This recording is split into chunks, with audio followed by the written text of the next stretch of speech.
And I remember at the time, my father even said, I don't think this is a good idea to go out in the costume because she may be out of costume, they'll accept her. But I don't know about this. Où est Nellie? Pourquoi Allison est-elle partie? Est-ce un conflit avec ses costards ou un secret en coulisses qui l'a forcée à faire ses adieux? Et Michael Landon, la figure paternelle à l'écran, était-il vraiment comme ça dans la vraie vie? Découvrons l'histoire derrière le départ de Nasty Nellie. Mais elle doit être confirmée de toute façon. Nellie Oleson est-elle réelle? La petite maison dans la prairie est l'une des séries télévisées les plus appréciées de tous les temps. Non seulement elle raconte l'histoire de la famille Ingalls dans l'Ouest américain du XIXe siècle, mais elle aborde également des questions sociales importantes, telles que la pauvreté, le racisme, le handicap, la toxicomanie, la violence domestique et même la mort. Il convient de noter que, bien qu'elle soit considérée comme un drame familial, la petite maison dans la prairie n'hésite pas à explorer le côté sombre de la vie, ce que peu de séries télévisées osaient en faire à l'époque. Outre ses leçons humanistes et ses moments touchants, la série est également célèbre pour ses personnages inoubliables. L'un d'entre eux, c'est Nellie Oleson, une fille riche et arrogante qui tyrannise Laura Ingalls. Ce personnage a non seulement apporté beaucoup de drame à la série, mais il est également devenu l'un des méchants les plus emblématiques de la télévision américaine des années 1970 et 1980. Mais voici un fait amusant que tout le monde ne connaît pas. Nellie Oleson n'était pas une personne réelle dans l'histoire. Le personnage était une combinaison de 3 personnes réelles que Laura Ingalls Wilder, auteure de la série La Petite Maison, a rencontrées dans sa vie. Bien que Nellie Oleson soit présentée comme un seul personnage dans le livre et le film, dans la réalité, aucune personne nommée Nellie Oleson ne vivait à Walnut Grove à l'époque. Le personnage était plutôt une combinaison de 3 filles différentes que Laura Ingalls Wilder a rencontrées au cours de son enfance. La première personne à avoir inspiré le personnage de Nellie Oleson est Nellie Owens. Elle est née en 1869, soit 2 ans de plus que Laura Ingalls Wilder. Sa famille possédait une épicerie à Walnut Grove, tout comme les parents de Nellie Oleson dans le film. On dit que la vraie Nellie Owens était arrogante et vantarde, et qu'elle taquinait les autres enfants à propos de sa richesse. Cependant, contrairement à l'intrigante Nellie Oleson à l'écran, Nellie Owens a eu une vie normale par la suite. Elle épouse Henry Carey et s'installe dans l'Oregon, où elle mène une vie paisible et sans scandale. Nellie Owens meurt en 1949 à l'âge de 82 ans. Genevieve Masters n'est pas issue d'une riche famille de marchands comme Nellie Owens, mais elle est un personnage important grâce à sa belle apparence et à sa personnalité intelligente, sachant plaire aux adultes. Devant les professeurs ou les parents, elle se montre obéissante et polie, mais quand personne ne fait attention, elle montre sa nature méchante. Laura Ingalls Wilder a décrit Geneviève comme une fausse fille qui savait profiter de la pitié des autres pour obtenir ce qu'elle voulait. Il s'agit là d'un trait important que l'auteur a intégré au personnage de Nellie Oleson, la rendant non seulement détestable, mais aussi imprévisible et intrigante. La dernière personne qui a contribué à l'image de Nellie Oleson est Estella Gilbert. D'après les souvenirs de Laura, Estella était non seulement arrogante, mais elle affichait aussi ouvertement son mépris pour les gens plus pauvres qu'elle. Alors que Genevieve Masters tentait de cacher sa méchanceté, Estella n'hésitait pas à montrer son pouvoir et sa domination sur les autres. Cette personnalité impitoyable a contribué à façonner une partie importante du personnage de Nellie Oleson à la télévision. Une fille qui n'était pas seulement détestable, mais aussi la source de nombreux conflits dans l'histoire. Bien que le personnage de Nellie Oleson, dans le livre La Petite Maison, n'apparaisse que dans 3 parties. Sur les rives de Plum Creek, petite ville dans la prairie, et Ses heureuses années d'or. La version télévisée apparaît plus fréquemment et est développée plus en profondeur. Alison Ongrim, l'actrice qui incarnait Nellie Oleson, a fait de ce personnage l'un des méchants emblématiques de la télévision américaine. Grâce à son jeu naturel, Alison a incarné une Nellie Oleson méchante mais parfois pleine d'humour, faisant en sorte que le public la déteste et l'aime à la fois. Cependant, le succès de ce rôle a également entraîné de grands défis pour Alison. Elle a confié un jour que le rôle de Nellie était si détestable que, lorsqu'elle sortait, de nombreux spectateurs l'attaquaient et la houaient comme si elle était la vraie Nellie Oleson. Bien qu'il s'agisse d'un personnage de fiction, Nellie Oleson est l'incarnation de personnes réelles dans la vie de Laura Ingalls Wilder. Par conséquent, ce personnage est à la fois détestable et pitoyable, reflétant les personnes réelles que tout le monde a rencontrées dans sa vie. Il y a encore une chose intéressante. Alison Arngrim portait-elle une perruque dans La Petite Maison? Je ne reviendrai pas sur ce que j'ai dit, car c'est vrai. Faits amusants sur Alison Arngrim. Être l'un des personnages les plus détestés de l'histoire de la télévision n'est pas une mince affaire. Et Alison Arngrim ne le savait que trop bien lorsqu'elle a endossé le rôle de Nellie Oleson dans La Petite Maison dans la Prairie.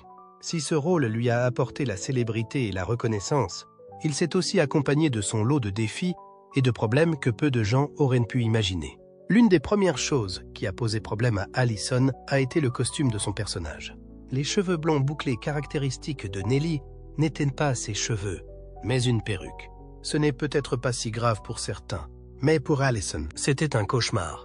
Elle a confié un jour que la perruque n'était pas du tout confortable. Les coiffeurs devaient épingler chaque mèche de cheveux sur son cuir chevelu, et ils le faisaient avec une telle force que le cuir chevelu d'Alison a saigné à plusieurs reprises. De plus, les couches de vêtements lourdes et complexes que toutes les actrices devaient porter sur le plateau la mettaient extrêmement mal à l'aise. Porter un costume encombrant dans la chaleur étouffante d'un plateau extérieur était un véritable défi physique. Pourtant, dès les premiers jours de l'audition, Alison a compris que ce rôle ne ressemblait à aucun autre qu'elle ait jamais vu. Lorsqu'on lui a demandé de lire le scénario pour le personnage de Nellie, elle a dit à son père « Ce n'est pas un rôle normal ». Elle a même déclaré sans embâge « Cette fille, c'est une salope ». Son père lui a simplement conseillé de lire le scénario en gardant cela à l'esprit, et il semble qu'Alison ait très bien fait puisqu'elle a rapidement obtenu le rôle de manière convaincante. Jouer le rôle de Nellie Oleson n'était pas seulement un défi d'actrice, mais aussi une expérience stressante. Alison l'a décrit un jour comme « un syndrome prémenstruel pendant 7 ans d'affilée », en référence à l'inconfort et au stress constant lié à l'interprétation d'un personnage aussi détesté. Cependant, son succès dans l'interprétation de la méchante et arrogante Nellie a également signifié qu'elle était détestée non seulement à l'écran, mais aussi dans la vie réelle. De nombreux téléspectateurs ne pouvaient pas faire la distinction entre le personnage et l'actrice, et la haine de Nellie s'est répercutée sur Alison dans la vie réelle. L'un des exemples les plus flagrants s'est produit alors qu'elle n'avait que 16 ans. Alors qu'elle participait à la parade de Noël d'Hollywood, Alison a été attaquée par un spectateur en colère qui s'est précipité sur elle et lui a jeté un gobelet de soda à l'orange sur la tête. Cet acte n'était pas du tout dans l'esprit d'un événement de Noël, mais il a montré le niveau de haine que le public avait pour son personnage. Quelle que soit la qualité d'une actrice, jouer un méchant peut être une tâche difficile et parfois injuste. Alison regrette-t-elle d'avoir joué Nellie Oleson? Probablement pas. Malgré ses difficultés, elle a créé l'un des personnages les plus mémorables de l'histoire de la télévision. Et il y a une chose qui l'a réconfortée au milieu de toute cette haine. Son amitié durable avec Melissa Gilbert, qui jouait Laura Ingalls, alias Half Pint, dans la série. La télévision est pleine de rivalités emblématiques, et Alison et Melissa étaient destinées à être ennemies dès le départ. Rivalité. Beaucoup de gens ignorent qu'Alison Arngrim a essayé 2 autres rôles avant d'être choisie pour celui de Nellie Oleson, qui est largement considéré comme l'un des personnages les plus méprisés de la télévision. La première intention d'Alison était de jouer le rôle de Laura Ingalls, le charmant personnage principal de la série télévisée La Petite Maison dans la Prairie.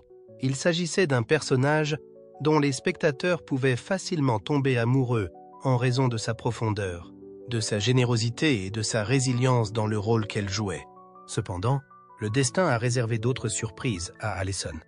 Michael Landon, qui a non seulement joué dans l'émission, mais l'a également produite et a contribué à sa conception, avait une idée différente de ce que devait être Alison.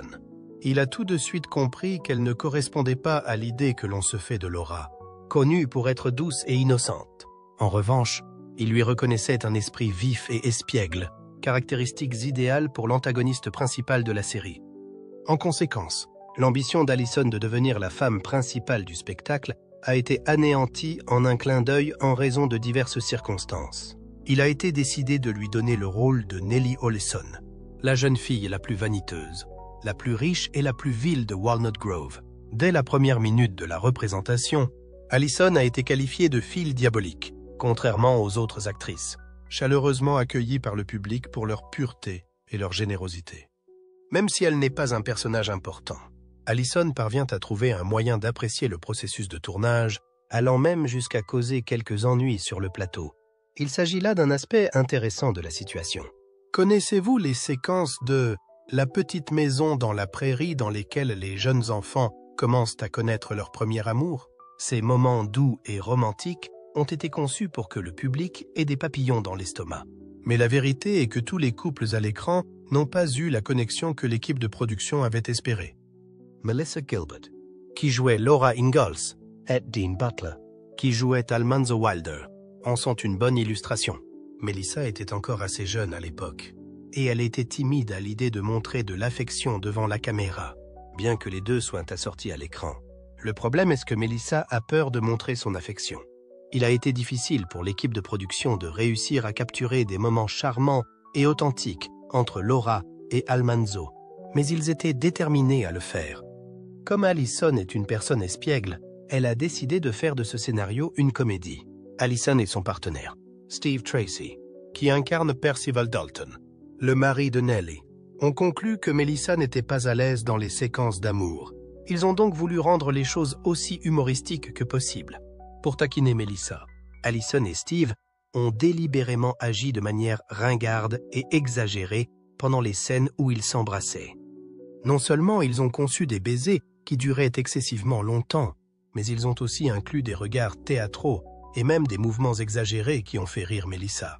Allison a pu réjouir l'équipe de différentes manières, même lorsqu'elle jouait une méchante méprisée au cinéma. Néanmoins, la véritable amitié qui existe entre Allison et Melissa dans la vie réelle est quelque chose que beaucoup de gens n'auraient pas anticipé. Mais en dehors du plateau, elles étaient les meilleures amies du monde, bien qu'elles aient été des ennemis acharnés sur le plateau. Allison et Melissa ne nourrissaient aucun sentiment d'envie ou d'hostilité l'une envers l'autre. Ce n'est pas parce que Melissa a obtenu le poste qu'Allison désirait, ni parce qu'elles ont passé du temps ensemble à l'écran. Allison a déclaré par le passé « C'est drôle, je pense que si vous jouez les ennemis sur le plateau, vous devenez amis dans la vraie vie. Nous devons y travailler immédiatement. » Cela s'est avéré exact en fin de compte. Dès le début du tournage, elles sont devenues aussi proches que des sœurs. Elles cherchaient continuellement à s'entraider dans leur vie professionnelle et personnelle, et passaient souvent la nuit chez l'une ou l'autre. Elles passaient également du temps ensemble le week-end. De nombreuses personnes travaillant sur le plateau ont été surprises par la force de leur lien. La relation entre Allison et Melissa n'a pas changé malgré les décennies qui se sont écoulées depuis la fin de la série télévisée La petite maison dans la prairie. En 2021, Melissa est allée jusqu'à parler ouvertement d'Allison sur les médias sociaux, la qualifiant de l'une de mes meilleures amies et de ma co-star préférée à l'écran. Une affirmation qui vient du cœur et qui démontre que leur relation n'est pas seulement une amitié éphémère, mais plutôt une connexion à long terme qui perdurera dans le temps. Il est possible que, même si elle n'a pas obtenu le grand rôle qu'elle espérait, Allison ait pu acquérir quelque chose de plus précieux que la célébrité. Une relation authentique. Voici que le récit prend une tournure que l'on n'avait pas prévue. Si Allison se lie d'amitié avec son adversaire fictif, quel type de lien entretient-elle avec le reste de la société? Lena Tendu, en effet, est à l'origine de la tension ressentie. Le véritable ennemi, Michael Landon, l'homme le plus connu pour son rôle de père attentionné dans La petite maison dans la prairie, est un personnage complexe.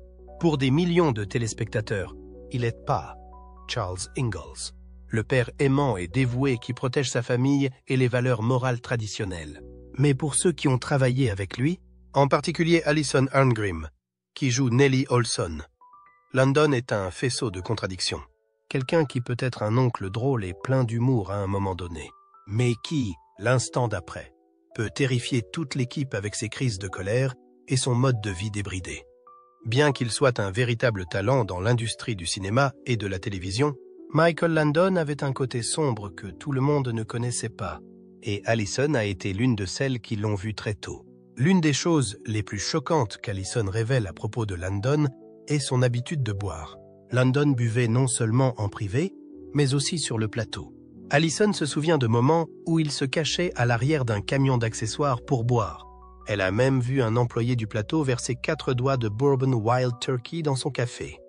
Landon ne buvait pas seulement de l'alcool fort, mais aussi 2 caisses de bière course par jour, un chiffre étonnant, même pour quelqu'un qui a une grande tolérance à l'alcool.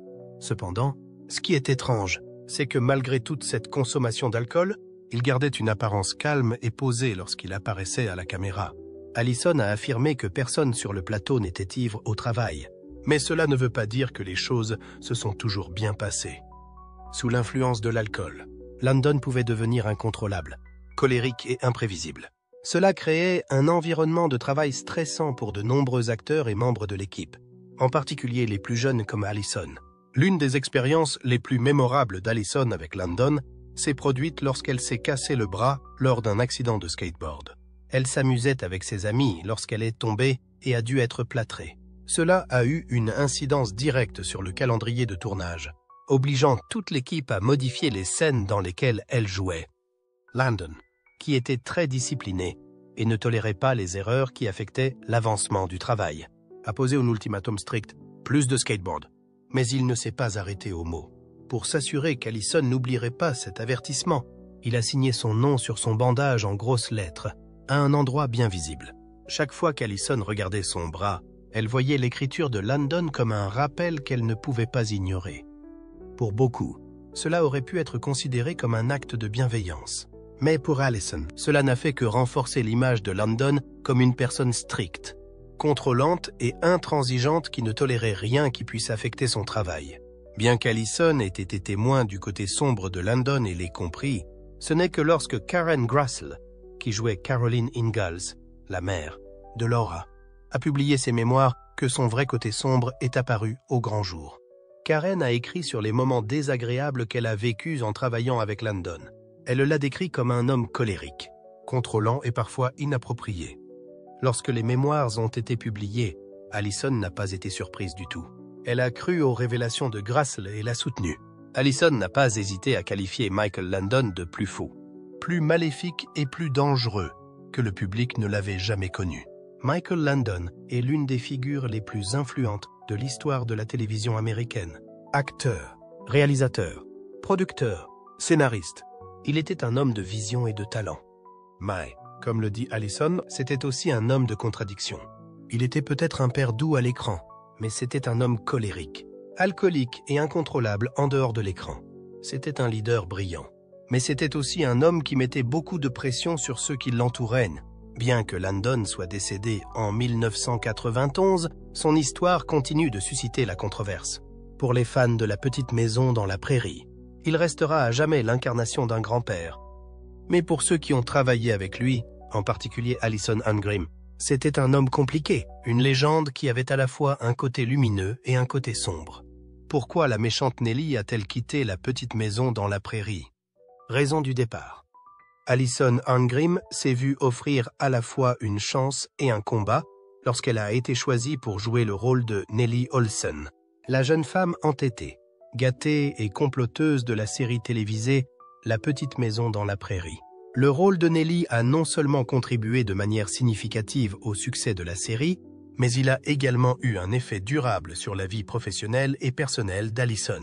Allison, quant à elle, ne considère pas ce rôle comme un simple travail. En réalité, elle a pris plaisir à jouer le rôle de l'antagoniste de Walnut Grove. Non seulement cela l'a aidé à développer ses talents d'actrice, mais cela lui a aussi donné l'occasion de se défaire de ses sentiments et d'évacuer ses tensions. Allison affirme qu'elle a pu évacuer certaines de ses frustrations grâce au personnage de Nellie, qui était présenté à la télévision comme une brute cruelle. Néanmoins, les choses ne se sont pas toujours déroulées comme prévu. Allison a dû apprendre à accepter l'amour et la haine du public pour bien jouer le rôle de Nellie. Certains jeunes téléspectateurs de l'émission sont incapables de faire la différence entre l'actrice et le personnage, ce qui peut conduire à l'apparition de circonstances particulières dans la vie réelle. Allison a déclaré un jour qu'une mère avait amené sa fille la voir et l'avait exhortée à battre Allison pour avoir osé maltraiter Laura Ingalls à la télévision. La déclaration d'Allison à ce sujet a été faite par Allison. Allison est déconcertée, Mais la fille n'hésite pas à lui donner un coup de poing dans l'estomac. Après avoir vécu de telles situations, Allison s'est rendu compte que Nellie avait été ancrée dans l'esprit du public comme l'une des personnes les plus horribles qu'il ait jamais vues à la télévision. Cependant, un personnage ne peut pas rester un méchant sans évoluer. Dans La petite maison dans la prairie, les scénaristes ont progressivement développé une nouvelle ligne de caractère pour Nellie tout au long de la série. La jeune femme égocentrique et obstinée du passé a commencé à mûrir. Après son mariage, Nellie est devenue une épouse, puis une mère, et elle a développé une personnalité plus compatissante et plus réfléchie qu'auparavant. Cette modification a permis de montrer au public un autre point de vue sur le personnage, mais Allison ne l'a pas trouvé particulièrement intriguant. Allison avoue ouvertement dans sa biographie qu'elle avait l'impression que Nellie était devenue trop. Nellie était devenue trop inintéressante après avoir essayé de la réformer. Nellie n'était plus qu'un personnage secondaire comme les autres, et il n'y avait plus de scènes de conflits dramatiques, de phrases tranchantes ou de techniques étranges. Elle n'est plus un acteur clé de l'histoire. Allison s'est donc désintéressée du poste. Chaque fois qu'elle envisageait l'avenir, elle était incapable de concevoir qu'elle puisse continuer à jouer Nellie, alors qu'elle avait une trentaine d'années et qu'elle n'avait rien de nouveau à expérimenter. Lorsqu'Allison a finalement réalisé qu'elle souhaitait un changement, son contrat avec la petite maison dans la prairie était sur le point d'arriver à son terme. À ce moment-là, elle avait la possibilité de négocier un nouveau contrat, qui aurait pu se traduire par un meilleur salaire et de meilleures conditions de travail. Allison et son équipe espéraient que NBC serait prête à négocier, d'autant plus qu'elle faisait partie du programme depuis longtemps. Toutefois, il s'agissait d'erreurs. NBC n'avait pas l'intention de renégocier l'accord. Elle a été placée devant un choix simple. Soit adhérer aux conditions du contrat précédent pour 4 années supplémentaires, soit démissionner de son poste. Il était impossible de parvenir à un compromis ou de faire preuve de souplesse. Allison s'en est trouvée irritée. Non seulement elle avait été un élément indispensable de la petite maison dans la prairie, mais elle avait également été un membre dévoué de la distribution du programme. Elle avait l'impression que ses efforts n'étaient pas appréciés à leur juste valeur, alors qu'elle s'était dévouée pendant de nombreuses années. Son agente était en colère. Son père hurlait de rage. Mais au final, c'est Allison qui prend la décision. Après avoir mûrement réfléchi, elle a finalement choisi de partir. Le départ d'Allison de la petite maison dans la prairie n'a pas fait l'objet d'une séquence d'adieux. Il n'y a pas eu d'événements importants, ni de salutations officielles à la foule. Soudain, le personnage de Nellie a disparu de l'émission, sans qu'aucune explication ne soit fournie.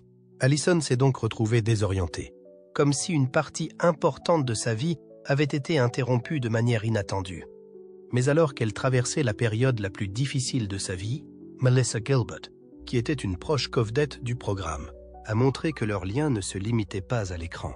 Melissa a été la première personne à prendre contact avec Allison lorsqu'elle a appris son départ. Le fait qu'elle ait envoyé un cadeau unique à Allison s'ajoute au fait qu'elle a consolé sa copine. Malgré sa particularité, le cadeau est significatif puisqu'il s'agit d'un collier dont la breloque représente un bébé qui gémit. Pour Melissa, le collier évoque Allison. Peut-être est-ce dû au fait que Nellie était une enfant choyée, ou peut-être est-ce dû au fait qu'Allison est sensible dans la vraie vie. Mais l'aspect le plus fascinant est la façon dont Melissa a emballé le cadeau. Elle n'a pas utilisé de papier d'emballage classique, mais l'a enveloppé dans un exemplaire du journal local, et plus précisément dans la page où figurait l'offre d'emploi. Lorsqu'on lui a remis le cadeau, Allison n'a pas pu s'empêcher de rire. C'était un rappel subtil de Melissa que même si son expérience dans la petite maison de la prairie était terminée, il y avait encore beaucoup d'autres occasions à saisir. Allison Arngrim n'a pas trouvé facile de décider de quitter son rôle dans la petite maison dans la prairie. En tant qu'enfant-acteur ayant incarné Nellie Oleson pendant un temps considérable, elle a été confrontée à la question suivante. À quoi ressemblerait la vie une fois que l'on ne serait plus associé à un personnage aussi légendaire? Allison sera à jamais reconnue pour son interprétation de Nellie Oleson, bien qu'elle n'utilise plus ce personnage dans son scénario. A-t-elle l'impression de ne pas pouvoir échapper à l'image de la méchante fille du passé? Quels ont été les hauts et les bas de son parcours après la petite maison dans la prairie? Veuillez nous faire part de vos réflexions. La vie après la petite maison dans la prairie. Allison Arngrim n'a eu aucun mal à maintenir sa carrière, même si elle est perpétuellement gravée dans la conscience du public sous les traits de la privilégiée et pompeuse Nellie Oleson dans La Maison dans la Prairie. En revanche, elle a découvert un moyen d'utiliser l'héritage du programme pour se développer de manière innovante et significative. Après son départ de Little House, Allison a continué à maintenir ses liens avec l'industrie du divertissement en participant à des initiatives remarquables.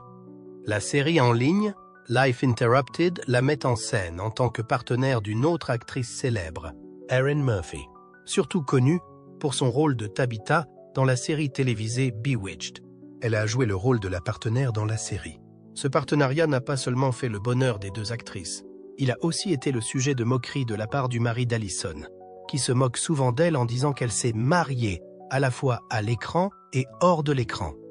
Cependant, ce qui a vraiment distingué Allison, ce ne sont pas seulement les rôles qu'elle a joués à la télévision, mais aussi le travail qu'elle a accompli au sein de la communauté. Dans une période difficile, lorsqu'elle a été confrontée à la souffrance de son passé, elle a décidé de ne pas laisser l'angoisse la dominer, mais plutôt de la transformer en inspiration pour aider d'autres personnes.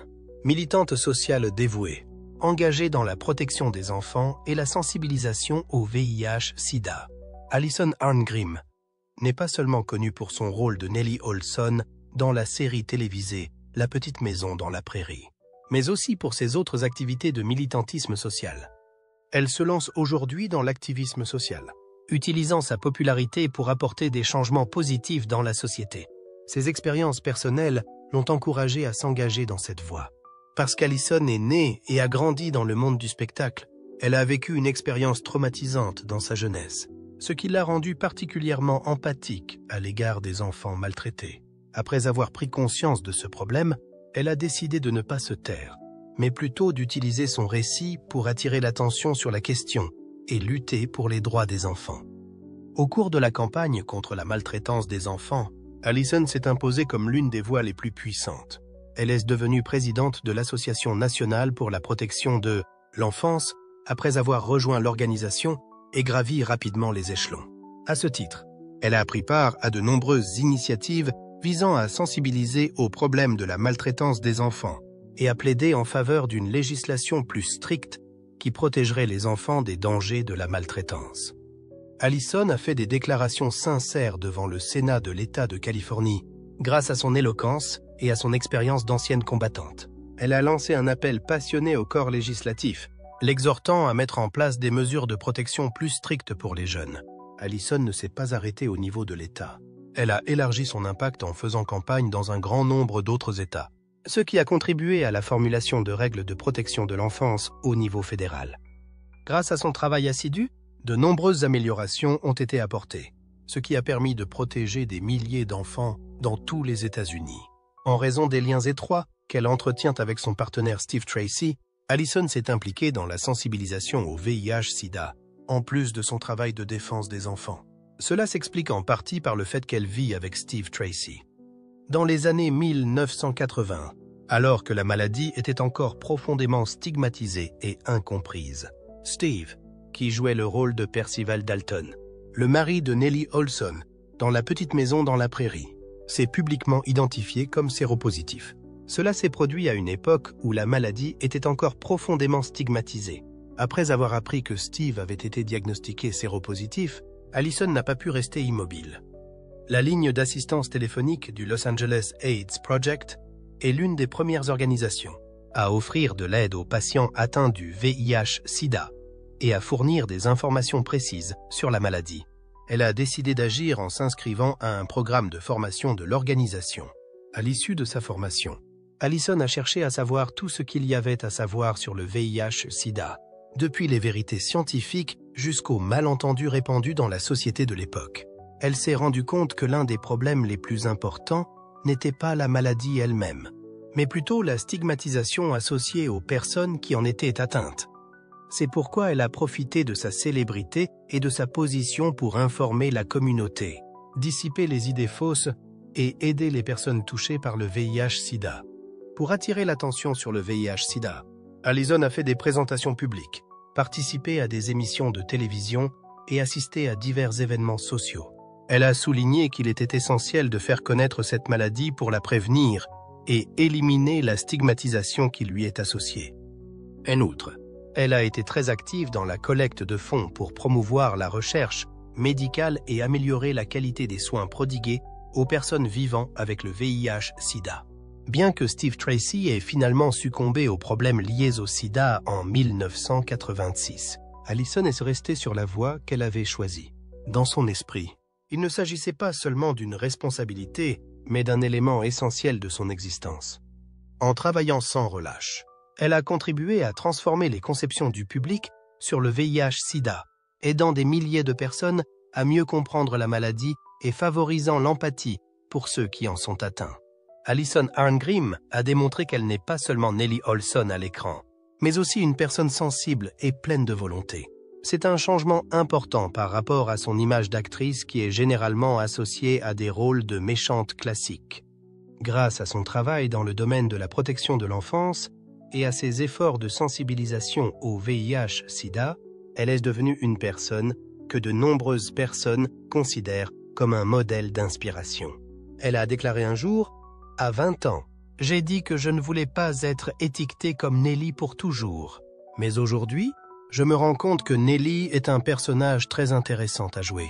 Il fut un temps où je pensais que j'en aurais marre, mais aujourd'hui, cela me fait sourire.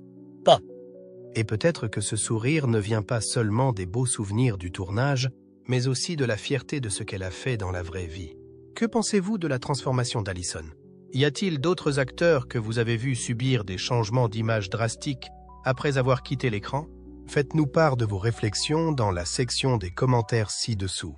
Nous serions ravis de les entendre.